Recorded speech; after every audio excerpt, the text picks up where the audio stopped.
Selamat pagi. Hari ini kita akan sama-sama belajar ya tentang satu penyakit yang disebabkan oleh suatu bakteri, dan ini merupakan satu bakteri yang dapat menimbulkan penyakit dengan spektrum klinis yang cukup luas, dan kita sebutlah dia salmonellosis ya. Nanti salmonellosis ini akan terbagi dua, yaitu akan menyebabkan demam tifoid dan juga beberapa menyebabkan salmonella yang non tifoidal atau NTS ya. Kita lihat yang pertama bahwa bakteri daripada genus Salmonella ini sangat mudah beradaptasi untuk bertumbuh, untuk berkembang biak pada manusia dan juga pada hewan. Dan ini akan menyebabkan satu penyakit dengan spektrum klinis yang cukup luas. Pertumbuhan serotype Salmonella typhi dan Salmonella paratyphi khususnya itu hanya terbatas pada host manusia ya, di mana organisme ini kemudian akan menyebabkan demam enterik atau typhoid fever. Sedangkan serotip yang lainnya itu akan menyebabkan Salmonella non typhoidal ataupun NTS, yang mana Salmonella tersebut akan berkolonisasi pada saluran gastrointestinal pada kebanyakan hewan, termasuk mamalia, reptil, burung-burung, dan juga pada serangga. Lebih dari 200 serotip ya dari Salmonella ini bersifat patogenik terhadap manusia, di mana mereka akan sering menyebabkan gastroenteritis dan juga berhubungan dengan infeksi lokal, bahkan bisa terjadi bakterimia.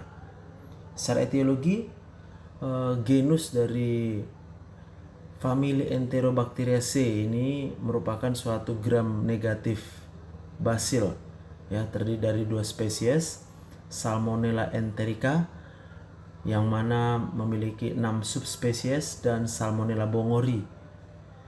Untuk Salmonella enterica subspesies 1 itu termasuk semua tipe serotype yang bersifat patogen terhadap manusia. Anggota-anggota dari 7 subspesies Salmonella itu kemudian bisa diklasifikasikan menjadi lebih dari 2.500 serotypes ya, atau serovars untuk sederhananya ya. Maka serotip Salmonella ini seringkali dinamai berdasarkan kota di mana mereka pertama sekali diidentifikasi, dan sering digunakan juga untuk menyatakan spesiesnya. Sebagai contoh ya, Salmonella enterica dengan subspesies enterica, serotipnya Typhimurium, ini bisa disingkat menjadi Salmonella serotype Typhimurium, atau sederhananya simply atau dengan sederhana S. Typhimurium.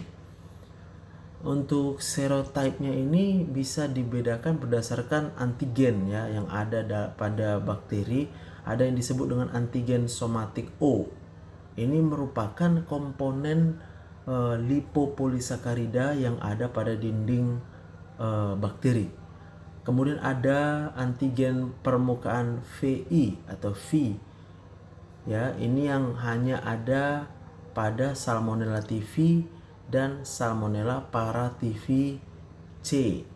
Lalu kemudian ada antigen flagel H. Nah, ini ada 3 antigen yang dapat dijumpai, diidentifikasi pada Salmonella. Salmonella merupakan gram negatif, tidak membentuk spora, fakultatif anaerobik yang ukurannya 2-3 mikrometer.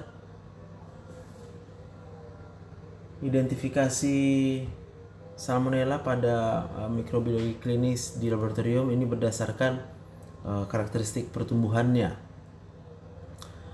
Salmonella seperti Enterobacteriaceae lainnya itu menghasilkan asam bila terjadi fermentasi glukosa, mereduksi nitrat, dan tidak memproduksi sitokrom oksidase. Ya, itu sekedar pengetahuan tentang mikrobiologi. Jadi walaupun serotype daripada seluruh antigen permukaan tadi dapat digunakan untuk identifikasi, tapi kebanyakan laboratorium hanya melakukan reaksi aglutinasi sederhana untuk mendefinisikan serogroup antigen yang spesifik O, ya. Dan dia dibedakan lagi ada A, B, C1, C2, D, dan E. Strain dari ke-6 serogroup ini bisa menyebabkan hampir dari 99% infeksi salmonella pada manusia dan juga pada hewan-hewan berdarah panas, darah hangat, ya. Untuk metode secara molekular itu ada electrophoresis pulsed field gel atau dengan multiple locus variable number tandem repeat analysis, ya, yaitu melakukan sequencing atau pengurutan seluruh gen pada salmonella. Nah, kita lihat patogenesisnya, ya. Jadi bagaimana salmonella ini menyebabkan penyakit, ya. Jadi dikatakan seluruh salmonella menyebabkan infeksi itu dimulai, ya, dari termakannya organisme.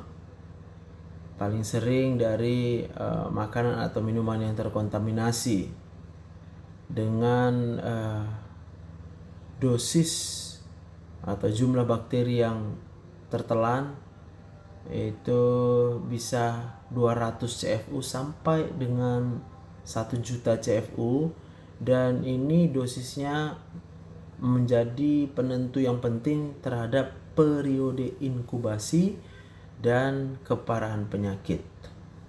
Nah, kita lihat beberapa faktor risiko yang meningkatkan risiko infeksi, yaitu yang pertama kondisi keasaman lambung yang rendah, yaitu misalnya pada anak-anak berumur kurang dari 1 tahun, kemudian pada orang-orang yang mendapat obat-obat yang menekan asam lambung atau penyakit-penyakit yang menyebabkan tidak terbentuknya cukup asam lambung. Yang kedua, penurunan integritas daripada usus. Contohnya pada penyakit inflammatory bowel disease, orang-orang yang menerima kemoterapi sitotoksik atau sebelumnya pernah mengalami pembedahan gastrointestinal, atau perubahan pada mikrobiota di usus disebabkan oleh pemberian antibiotik. Ini semua akan menyebabkan kerentanan terhadap infeksi salmonella. Nah, setelah tadi salmonella masuk, maka salmonella typhi dan paratyphi itu kemudian akan mencapai usus halus, lalu mereka menembus lapisan mukosa dari usus, lalu masuk terus berjalan pada permukaan usus melalui atau dibawa oleh sel M yang merupakan sel-sel fagosit yang ada pada Peyer's patch, ya, yaitu ada kelenjar getah bening di usus kita namanya Peyer's patches. Lalu kemudian di sana salmonella akan memicu terbentuknya kerutan-kerutan pada membran pada sel-sel epitel yang seharusnya tidak bersifat fagosit, ya. Mereka kemudian akan mengkerut dan kemudian mulai membungkus salmonella tersebut dan membentuk vesikel yang besar dengan melalui mekanisme endositosis yang dimediasi oleh bakteri itu sendiri, karena seharusnya sel epitel tidak bisa tentunya melakukan fagositosis. Proses ini bergantung pada protein Salmonella yang ada dalam sitoplasma yang kemudian dimasukkan oleh Salmonella tersebut ke dalam sitoplasma sel epitel kita, ya, melalui satu sistem sekresi yang khusus, yaitu dari bakteri, dikatakan di sini tipe 3, ya. Jadi protein dari bakteri ini akan menyebabkan perubahan pada rangka aktin sel epitel kita. Wah, itu ya. Dimana karena berubahnya aktin cytoskeleton epitel kita sendiri tadi, itulah yang menyebabkan tadi mengkerut, lalu kemudian dia bisa memfagosit si Salmonella yang seharusnya sel epitel kita tidak bersifat fagosit. Dan ini ya memulai uptake atau memulai masuknya Salmonella ke dalam menembus dinding usus kita. Lalu setelah melewati sel epitel tadi dari usus halus, maka Salmonella typhi dan Salmonella paratyphi yang nantinya akan menyebabkan demam entrik atau demam typhoid itu akan benar-benar difagosit oleh makrofag, ya. Salmonella ini akan dapat bertahan, ya, dengan pemberian antimikroba, yaitu dengan beberapa mekanisme, ya. Mereka bisa mengetahui atau mendeteksi signal lingkungan di dinding usus tadi yang lalu kemudian menyebabkan perubahan sistem pengaturan fagositosis bakteri tersebut, ya. Jadi hebat nih, bakterinya bisa menghindar dari antimikroba kita. Sebagai contoh, ini tadi dikatakan ada PHOP, PHOQ.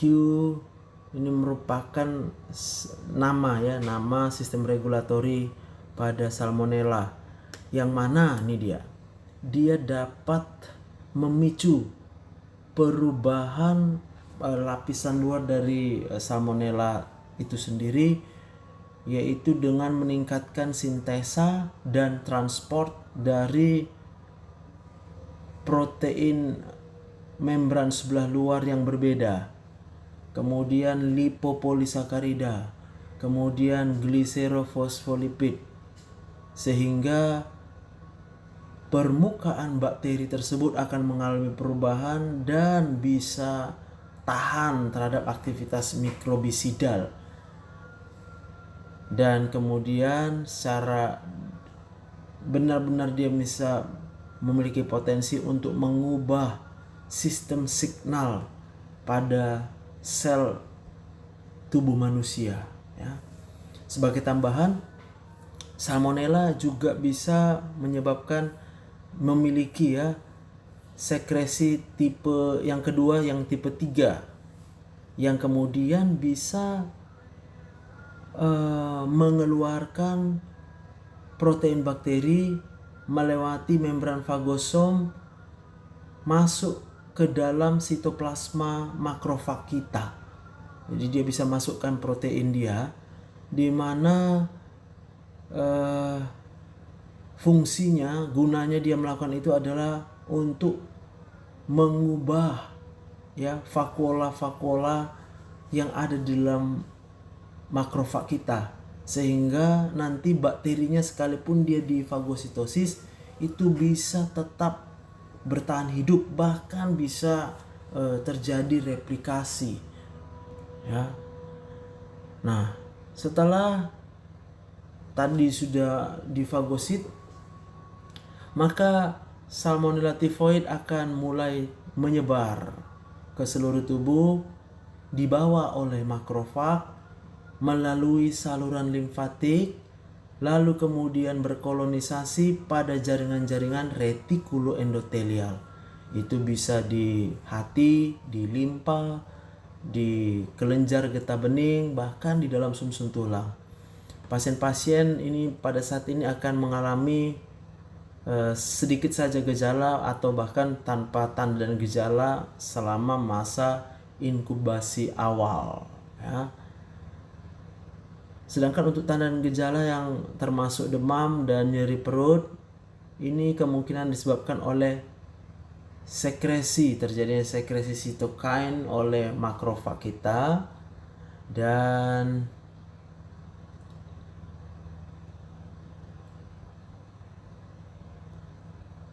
sel-sel epitel kita sebagai respon terhadap produk bakteri yang dikenali oleh sistem imunitas, reseptor sistem imunitas yang innate pada tubuh kita, ya. Bila jumlah organisme menyebabkan replikasi yang cukup banyak di usus kita, ya. Lalu sering dengan perjalanan waktu bisa dijumpai hepatosplenomegali, ya. Jadi pembesaran pada hepat dan spleen ini biasanya disebabkan atau berhubungan dengan terjadinya rekrutmen, ya, atau aktivasi sel-sel mononuklear dan mulai terbentuknya respon imun yang spesifik, yang dia adalah cell mediated terhadap terjadinya kolonisasi Salmonella typhi, ya. Nah, rekrutmen dari tambahan sel-sel mononuklear ini dan sebagai tambahan, ya, juga terjadi rekrutmen sel-sel mononuklear dan limfosit menuju ke pair patch tadi selama beberapa awal setelah terjadi infeksi atau kolonisasi awal dari Salmonella. Ini kemudian bisa menyebabkan pembengkakan dan bahkan bisa menyebabkan nekrosis dari pair patch, ya, di usus kita itu. Yang mana ini dimediasi atau dipicu oleh produk bakteri itu juga, yang bisa menyebabkan kematian sel dan juga bisa mengaktifkan sistem respon inflamasi. Untuk kasus Salmonella typhi, banyak strainnya bisa memproduksi satu jenis racun, ya, toksin, yang mana hal ini bisa menyebabkan gejala sistemik. Bahkan juga bisa menyebabkan gejala neuropsikiatrik yang tidak biasa, yang bisa kita lihat pada penyakit-penyakit tifoid yang berat, ya. Jadi gangguan di kesadaran, gangguan di kejiwaannya, ya, saraf dan jiwanya terganggu, neuropsikiatrik. Secara kontras, demam enterik ini dikarakterisasi oleh infiltrasi dari sel-sel mononuklear, ya, yang masuk ke dalam, yang menembus mukosa usus halus.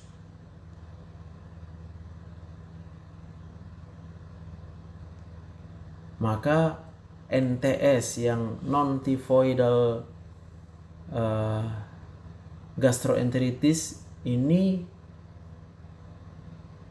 disebabkan oleh infiltrasi sel leukosit polimorfonuklear yang begitu banyak pada sel mukosa usus halus dan usus besar.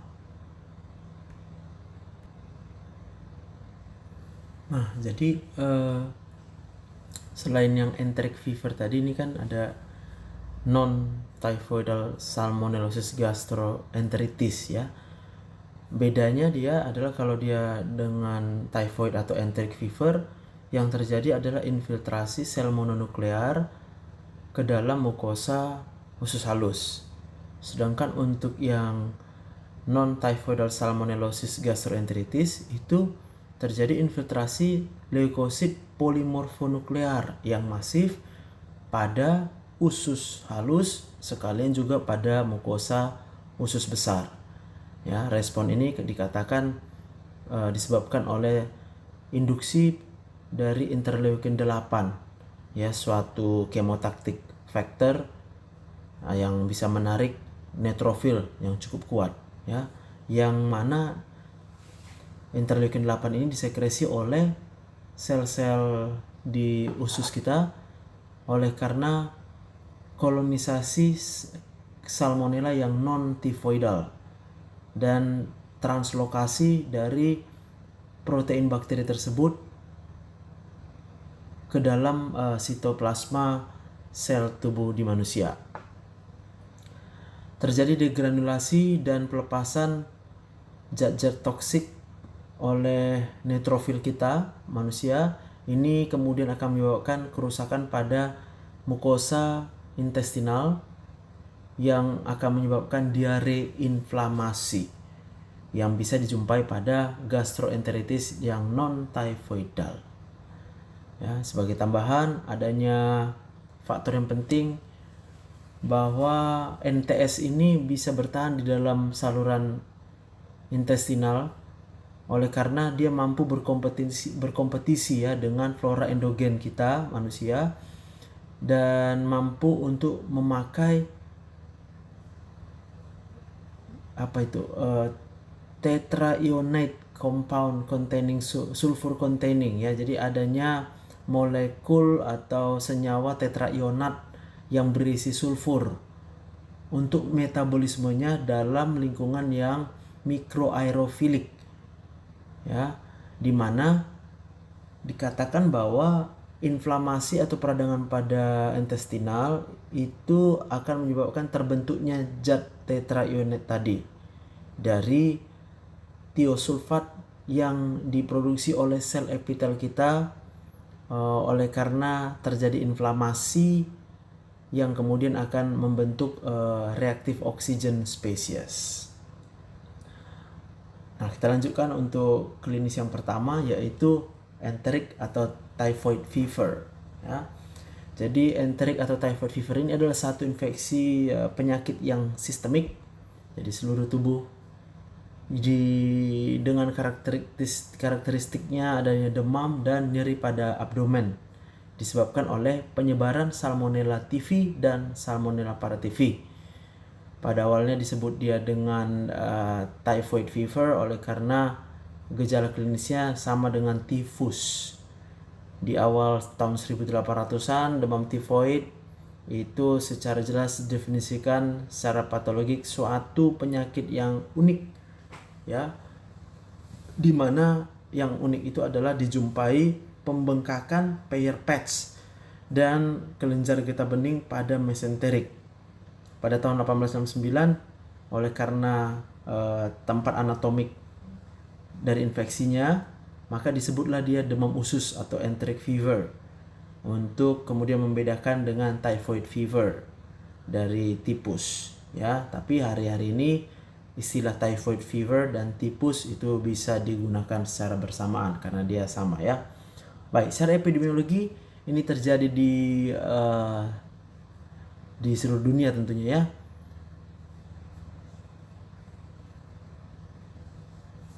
Bahwa Salmonella typhi dan Salmonella paratyphi untuk yang serotip A, B, dan C itu hostnya hanya bisa menginfeksi pada manusia, ya. Untuk yang serotip A, B, dan C paling sering disebabkan oleh transmisi dari makanan atau minuman oleh karena terkontaminasi feses atau juga carrier dari orang-orang yang sakit atau yang tanpa gejala kronis, asymptomatic kronik. Transmisi melalui hubungan seksual antara wanita dan ini khususnya antara laki-laki, ya. Jadi hubungan seksual homoseksual itu dilaporkan bisa menyebabkan penyebaran penyakit ini. Untuk petugas kesehatan bisa saja terkena apabila terekspos pada pasien-pasien yang terinfeksi ataupun selama membawa atau memproses spesimen untuk pemeriksaan untuk kultur. Ya, hari-hari ini dijumpai penurunan angka infeksi tifoid oleh karena peningkatan higienitas dalam memanage makanan ataupun mengatur pembuangan air ya. Jadi sudah jarang pada negara-negara yang berkembang. Tapi di seluruh dunia sampai dengan hari ini itu dikatakan kejadiannya bisa 21 sampai 27 juta kasus demam entrik dengan kematiannya 200.000 sampai dengan 600.000 kematian setiap tahun. Paling banyak tentunya termasuk di Asia Timur dan Asia Selatan, Asia Tengah dan juga di Asia Tenggara ya, dikatakan lebih dari 100 kasus per 100.000 populasi. Wah, cukup tinggi ya di Indonesia masuk. Jadi insidensi yang tinggi terhadap demam entrik ini berhubungan dengan sanitasi yang buruk dan kurangnya akses terhadap air bersih untuk diminum. Di daerah-daerah yang endemik, demam entrik paling sering di daerah kota ya dibandingkan pedesaan. Kemudian lebih banyak pada anak-anak kecil dan remaja muda dibandingkan usia tua. Faktor risikonya adalah air yang terkontaminasi atau es ya, kemudian terjadi banjir, kemudian makanan dan minuman yang dibeli dari pinggir jalan ya, di jalanan, kemudian dari buah-buah yang tidak dimasak dan sayuran yang tidak dimasak, dan juga dari sayur-sayuran yang diberikan pupuk dari kotoran ya, pupuk kotoran. Lalu kemudian kontak dengan pekerja di rumah tangga, kurangnya mencuci tangan dan kurangnya toilet, dan juga bila pernah terinfeksi Helicobacter pylori, karena dikatakan pasien-pasien tersebut pasti akan memerlukan obat-obat yang harus menurunkan keasaman lambungnya. Jadi diperkirakan juga satu kasus paratyphoid fever berbanding dengan 4 kasus typhoid fever ya. Jadi tetapi dikatakan bahwa berbeda, contohnya seperti di India ya, lebih banyak paraTV-A yang terjadi ya, karena sudah banyak yang divaksin dengan Salmonella typhi. Nah, kemudian yang menarik adanya strain-strain yang resisten terhadap banyak obat yang mulai muncul pada tahun 1980-an di China dan di Southeast Asia, di Asia Tenggara, dan kemudian mulai menyebar ya ke seluruh dunia. Strain ini memiliki plasmid yang bisa menyebabkan dia resisten terhadap chloramphenicol, ampicillin, dan trimethoprim, yaitu antibiotik yang sudah lama digunakan untuk mengobati demam entrik. Dengan peningkatan penggunaan fluoroquinolone untuk mengobati MDR enterik tadi, maka mulai muncul strain yang baru, strain TIVI dan strain Salmonella TIVI dan Salmonella paraTIVI dengan decrease susceptibility to ciprofloxacin, berkurangnya kerentanannya terhadap ciprofloxacin, namanya DSC, yaitu dengan nilai minimal inhibitory concentration-nya hanya 0,125 sampai 0,5 mikrogram per mililiter, atau bahkan sampai menyebabkan resistensi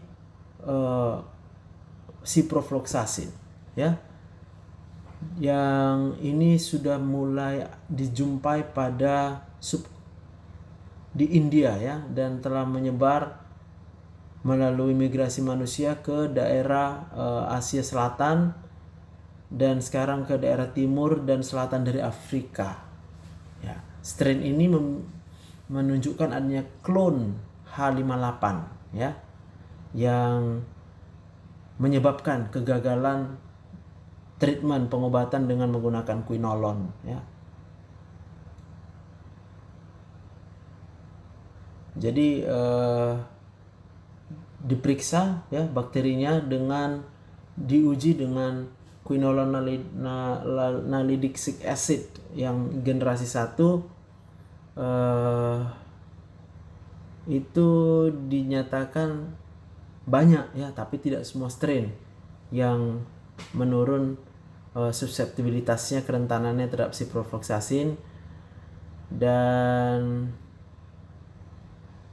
tidak lagi direkomendasikan ya untuk pemberian ciprofloxacin pada kasus yang DSC maupun yang resisten terhadap ciprofloxacin.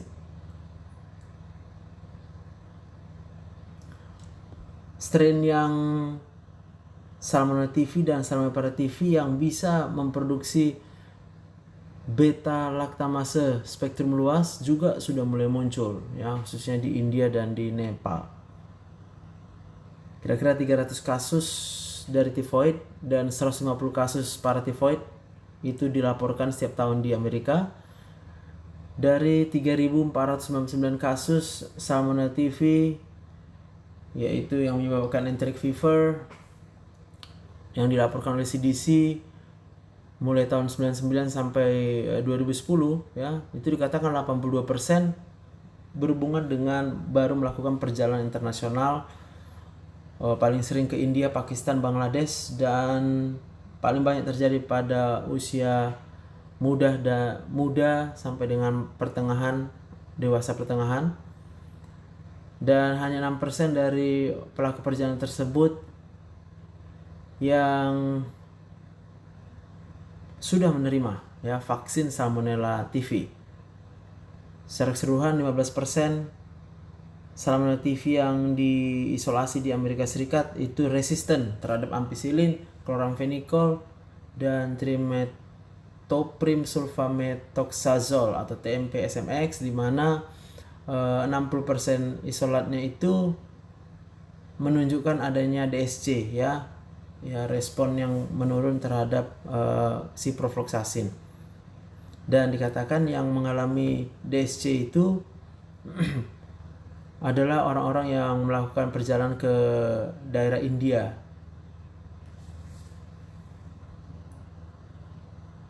Dan selama masa tersebut 18% kasus itu adalah yang terjadi secara domestik di Amerika. Jadi bukan karena perjalanan.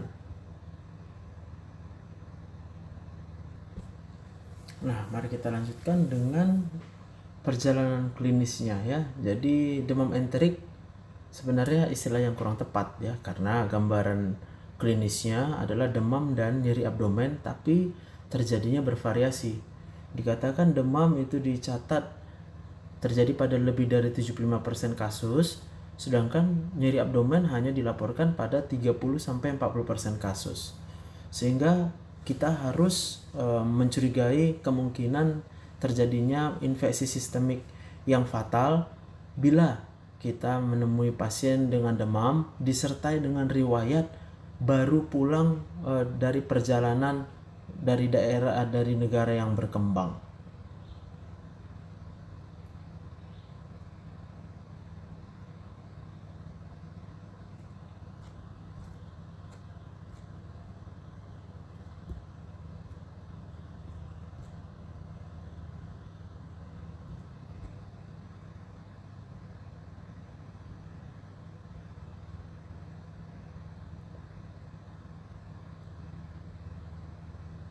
Ya, jadi masa inkubasinya untuk Salmonella typhi rata-rata adalah 10-14 hari, tapi bisa mulai dari 5-21 hari, tergantung pada ukuran inokulumnya. Jadi kalau banyak yang ditembus, semakin banyak yang ditembus oleh Salmonella, maka semakin cepat inkubasinya. Kemudian kondisi kesehatan dan daya tahan tubuh dari pasien. Gejala yang paling sering adalah demam panjang ya, 38,8 sampai 40,5 derajat yang bisa berlanjut sampai dengan 4 minggu bila tidak diobati ya. Sedangkan untuk Salmonella paratyphi A itu penyakit yang disebabkan lebih ringan lagi dibandingkan Salmonella typhi, dengan gejala yang paling dominan adalah gejala gastrointestinal.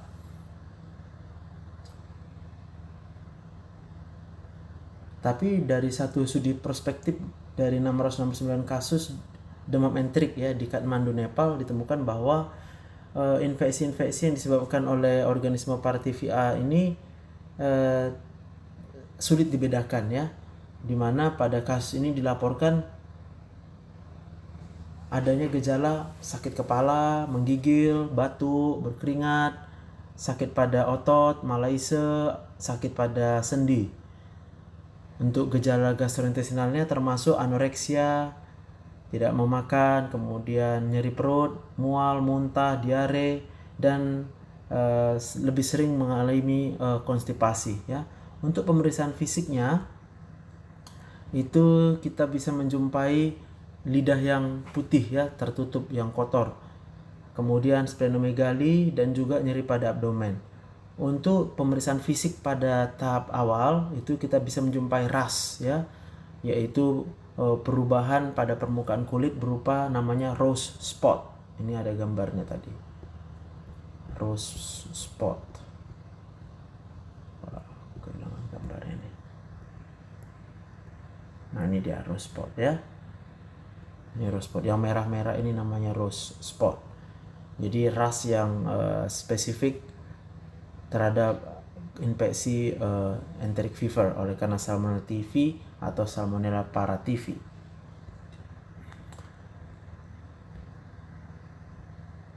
Oke, sampai mana tadi? Ya, ini tadi ya. Kemudian hepatosplenomegali, epistaxis, dan ini relatif bradikardia pada waktu terjadi demam puncak. Jadi harusnya dengan peningkatan suhu 1 derajat biasanya peningkatan heart rate 10 kali per menit, tapi karena dia mengalami enteric fever, dia tidak mengalami peningkatan heart rate, namanya relatif bradikardia. Kemudian yang unik dari rose spot tadi adalah dia warnanya agak sedikit kabur seperti ikan salmon. Kemudian makulopapular rasnya biasanya di dada dan di bagian batang dari tubuh. Ini rasnya sering dijumpai pada 30 sampai 30% pasien pada akhir dari minggu pertama infeksi, dan kemudian hilang sendiri tanpa ada bekas setelah 2 sampai 5 hari. Pasien mungkin juga ada lesi 2 atau 3 lesi di kulitnya yang bisa dikultur ya dengan biopsi cubit dari lesi tersebut. Tetapi karena warnanya agak pucat maka sulit untuk deteksi pada orang-orang yang berkulit lebih gelap ya. Nah, kita lihat bahwa penyakit enteric fever ini bisa berkembang menjadi penyakit yang berat ya, yaitu 10 sampai 15% pasien. Ini bergantung pada faktor manusianya, yaitu genetik, kondisi sistem imun, apakah pasiennya mendapat terapi supresi asam lambung, apakah pasiennya pernah terinfeksi sebelumnya, dan status vaksinasinya. Kemudian bergantung virulensi dari salmonellanya dan penembusan daripada salmonella. Kemudian pilihan antibiotik, terapi antibiotiknya. Itu faktor yang menentukan klinis yang berat. Untuk perdarahan gastrointestinal itu bisa 10-20%, bisa intestinal perforasi ya, ini untuk kasus yang beratnya ya. Lebih sering terjadi pada minggu ketiga dan keempat dari penyakit dan disebabkan oleh ini dia, hiperplasia, ulcerasi, dan nekrosis dari Peyer's patch di ileocecal sebagai tempat pertama masuknya salmonella ya. Ini gambarnya ya. Nah, ini adalah Peyer's patch yang sudah terinfeksi dan mengalami nekrosis, hiperplasia, dia membesar, meradang di situ, dan ini bisa pecah ya. Dan kalau dia sudah pecah, itu bisa akan menyebabkan perdarahan di gastrointestinal. Kedua komplikasi tersebut ya, jadi berkembang menjadi penyakit yang berat, dan perdarahan gastrointestinal, perdarahan gastrointestinal dan kebocoran pada intestinal itu merupakan komplikasi yang mengancam hidup dan memerlukan resusitasi cairan secepatnya, bahkan juga memerlukan intervensi pembedahan dan harus diberikan antibiotik dengan coverage yang luas karena terjadi peritonitis yang polimikroba. Ya, jadi banyak mikroba yang bisa menginfeksi peritonealnya karena kebocoran pada ususnya. Dan untuk mengobati perdarahan gastrointestinalnya, termasuk harus mungkin melakukan pemotongan pada usus. Manifestasi dari sistem saraf itu terjadi pada 2-40% pasien, yaitu bisa meningitis, Guillain-Barré syndrome, neuritis, gejala-gejala neuropsikiatrik, ya, namanya muttering delirium atau koma vigil, di mana pasiennya biasa akan mencubit-cubit spray, atau kemudian mencubit-cubit gambaran yang dia imajinasikan sendiri karena gangguan di neuropsikiatrik. Komplikasi yang jarang itu komplikasi akan jarang terjadi bila diberikan antibiotik yang segera dan tepat, termasuk komplikasi yang jarang itu adalah DIC, ya, disseminated intravascular coagulation, kemudian sindrom hematofagosit, pankreatitis, abses pada hepar dan spleen, granuloma, endokarditis, perikarditis, miokarditis, orkitis, hepatitis, glomerulonefritis, pyelonefritis, dan hemolytic uremic syndrome, pneumonia berat, artritis, osteomyelitis, endoftalmitis, dan parotitis. Ya, itu bisa terjadi. Lebih dari 10% pasien itu bisa mengalami relapse atau kekambuhan, biasanya 2-3 minggu setelah sembuh, dan disebabkan oleh strain yang sama dan kerentanan yang sama, ya. Hingga 10% pasien tidak diobati dengan demam tifoid akan mengekskresikan Salmonella typhi di dalam feses sampai dengan 3 bulan, ya. Jadi dia bisa menjadi penyebar. Dan 2-5% akan mengalami chronic asymptomatic carriage. Jadi dia akan membawa tapi tidak ada gejala, di mana orang tersebut akan bisa melepaskan atau menyebarkan Salmonella typhi melalui urin dan melalui buang air besar lebih dari 1 tahun. Pembawa kronik paling sering pada wanita, bayi, dan orang-orang yang memiliki kelainan pada biliar ataupun dengan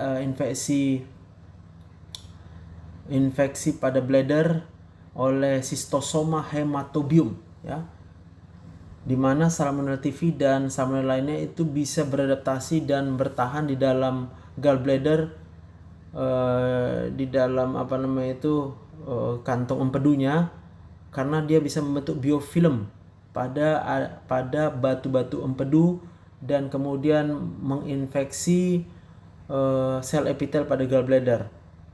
Jadi pembawa kronik ini ternyata memiliki risiko yang tinggi terhadap terjadinya kanker pada gallbladder, di mana ini paling sering terjadi secara lokal, di mana Salmonella typhi yang paling sering seperti pada benua India, ya.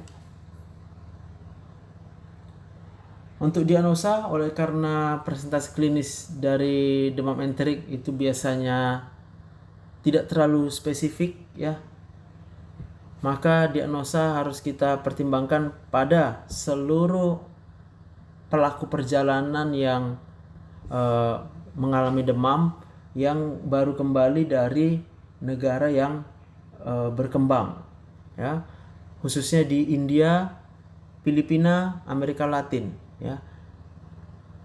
Diagnosa lainnya harus kita pertimbangkan pada pelaku perjalanan ini, termasuk tentunya malaria, hepatitis, enteritis bakteria, demam denggi, infeksi rickettsia, leptospirosis, kemudian abses liver amuba, dan juga infeksi akut dari HIV, ya.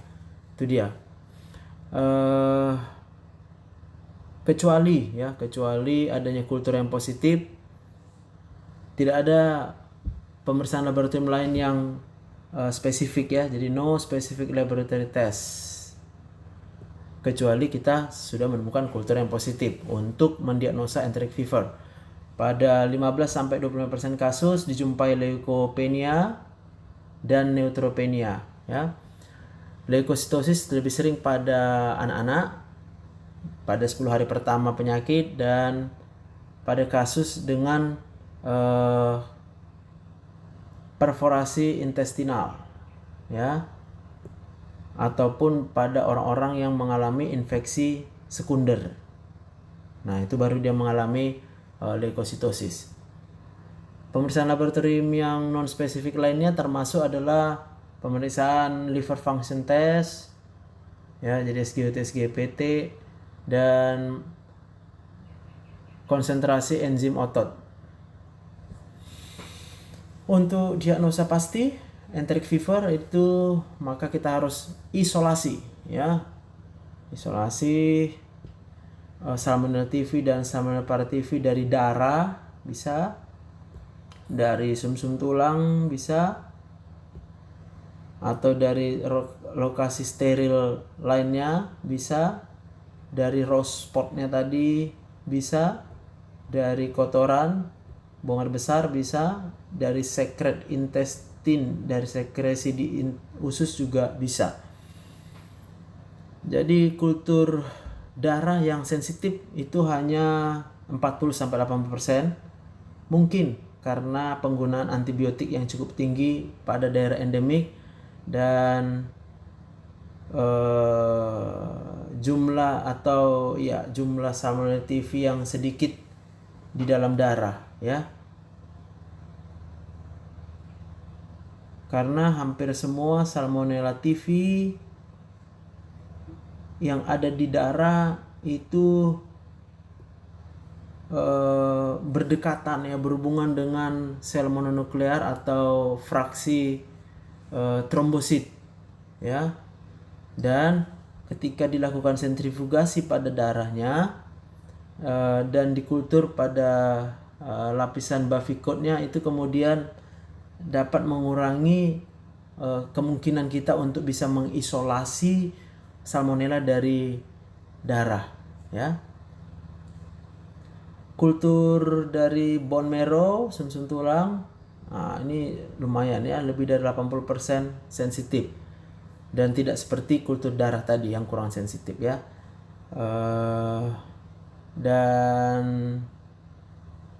bahkan setelah 5 hari pemberian antibiotik sebelumnya itu tetap bisa sensitif ya.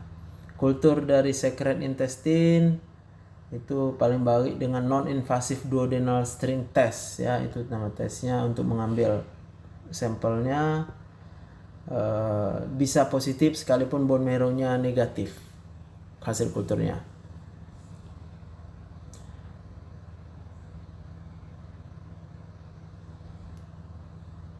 Jadi kalau kita kultur bone marrow, secret intestine, dan semua lainnya kita kultur, itu bisa kita mendapatkan sensitivitas diagnosa kita lebih dari 90%. Untuk kultur feses, sekalipun negatif pada 60-70% selama minggu pertama, itu bisa jadi positif setelah minggu ketiga ya. Jadi lebih baik